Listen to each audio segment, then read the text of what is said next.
दक्षिणी Gaza IDF के ताबड़तोड़ हमलों से दहल उठा है। इसी बीच इजराइल पहुंचे अमेरिकी विदेश मंत्री ने ब्लिंकन ने ऐसा बयान दिया जिसके बाद नेतन्याहू का पारा 7वें आसमान पर है। आशंका तो ये तक जताई जा रही है कि बाइडेन बेंजामिन में तलखी तक बढ़ चुकी है, मगर क्यों? तो इसकी वजह है गाजा और फिलिस्तीन पर अमेरिका का रुख बदला है। आखिर क्या है, देखिए।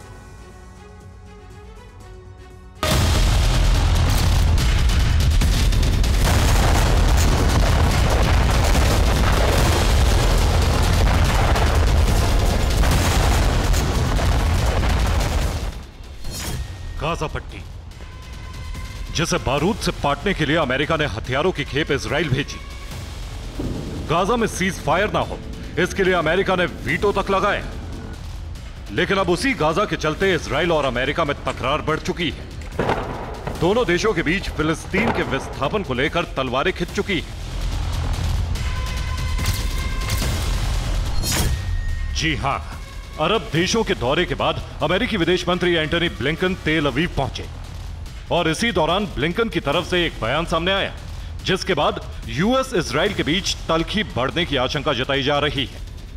On this trip, I came to Israel after meeting with the leaders of Turkey, Greece, Jordan, Qatar, the United Arab Emirates, Saudi Arabia. All of those leaders share our concern about the spread of the conflict. All of them are committed to using their influence, using the ties that they have to prevent it from escalating.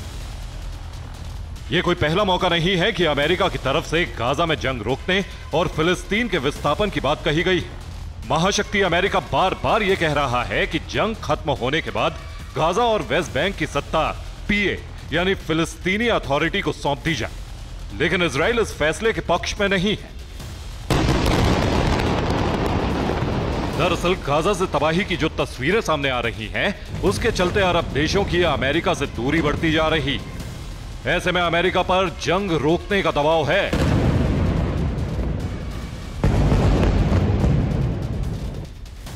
लिहाजा Blinken ने मौजूदा अरब दौरे के बाद स्वतंत्र फिलिस्तीन की बात की, मगर ब्लिंकन के इस बयान के बाद इजराइल भड़क चुका है और खुलेआम यह ऐलान किया है कि जब तक गाजा से हमास का खात्मा नहीं होगा तब तक जंग नहीं रुकेगी।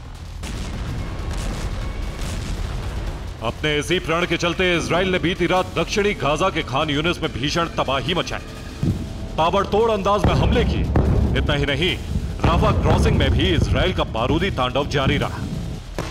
दरअसल इजराइल ये कतई नहीं चाहता है कि फिर से गाजा और वेस्ट बैंक पर पीए का कंट्रोल, क्योंकि अगर ऐसा हुआ तो मुमकिन है कि इजराइल विरोधी गुट फिर से एक्टिव हो सकते हैं, फिर से हमास खड़ा हो सकता है, जिसका मतलब ये कि इजराइल पर फिर से हमले का खतरा मंडराने लगेगा। फिर से इजराइल को खौफ के साए में जीना पड़ेगा। बस यही नेतन्याहू नहीं चाहते। लिहाजा इजराइल ने साफ कर दिया है कि गाजा और वेस्ट बैंक में उसकी जंग हमास से, ना कि वहां रहने वाले लोगों से। Bureau report, TV9 Bharatvarsh.